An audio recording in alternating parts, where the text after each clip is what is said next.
بسم اللہ الرحمن الرحیم۔ دانتوں میں تکلیف ہو یا دانتوں سے خون آ رہا ہو تو سرسوں کا تیل اور نمک ملا کر دانتوں پر مل لینے سے دانتوں کو آرام آ جاتا ہے۔ پالش اگر خشک ہو جائیں تو پھینکنے کے بجائے چند منٹ گرم پانی میں رکھ دیں۔ اس طرح پالش دوبارہ اپنی اصلی حالت میں آ جائے گی۔ بوتلوں کی صفائی کے لیے بوتل میں تھوڑا سا واشنگ پاؤڈر اور ایک انڈے کا چھلکا کچل کر بوتل کے منہ میں ڈال دیں اور بوتل کو اب ہلائیں۔ پھر یہ سب الٹ کر باہر نکال دیں اور دھو کر صاف کر لیں۔ شیشے کے برتنوں میں چمک لانے کے لیے انہیں دھو کر جب کھنگالیں تو اس پانی میں 2 چمچ سرکہ ملا لیں۔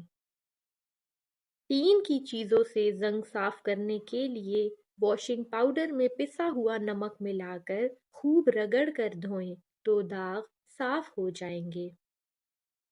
فون پر اگر داغ دھبے پڑ جائیں تو روئی پر اسپرٹ لگا کر صاف کر لیں۔ پلاسٹک کے بنے ہوئے برتن مثلاً جگ، گلاس وغیرہ اگر اکثر پیلے پڑ جاتے ہیں تو ان کی پیلاہٹ دور کرنے کے لیے نیم گرم پانی میں نمک ملا کر اس سے پلاسٹک کے برتنوں کو دھویا جائے تو وہ دوبارہ سے نئے نظر آنے لگتے ہیں۔ عورت کے چہرے پر بڑھاپا آنے لگے یا جھائیاں پڑ جائیں تو نہار منہ دودھ میں تھوڑا سا یعنی آدھا چمچ بادام کا تیل شامل کر کے پلائیں۔ عورت کا چہرہ 16 سال جیسا جوان ہو جائے گا۔ بادام کا تیل جلد کے لیے بہت ہی زیادہ مفید ہے۔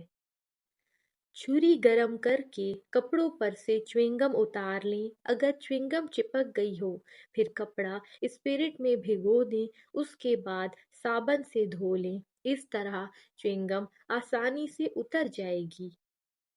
جینز کی پینٹ دھوتے وقت 1 بالٹی پانی میں 4 کھانے کے چمچ سرکہ ڈال دیں تو اس کا رنگ کبھی خراب نہیں ہوگا۔ کافی مقدار میں زیتون کا اور سرسوں کا تیل بالوں میں لگائیں۔ اگر بالوں میں چوئنگم چپک گئی ہو پھر برف لے کر 10-15 منٹ چوئنگم پر لگائیں اور آہستہ آہستہ کنگھی کر کے اتار لیں۔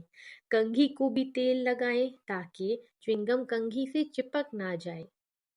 اس سے آسانی سے چوئنگم آپ کے بالوں سے اتر جائے گی۔ شکریہ۔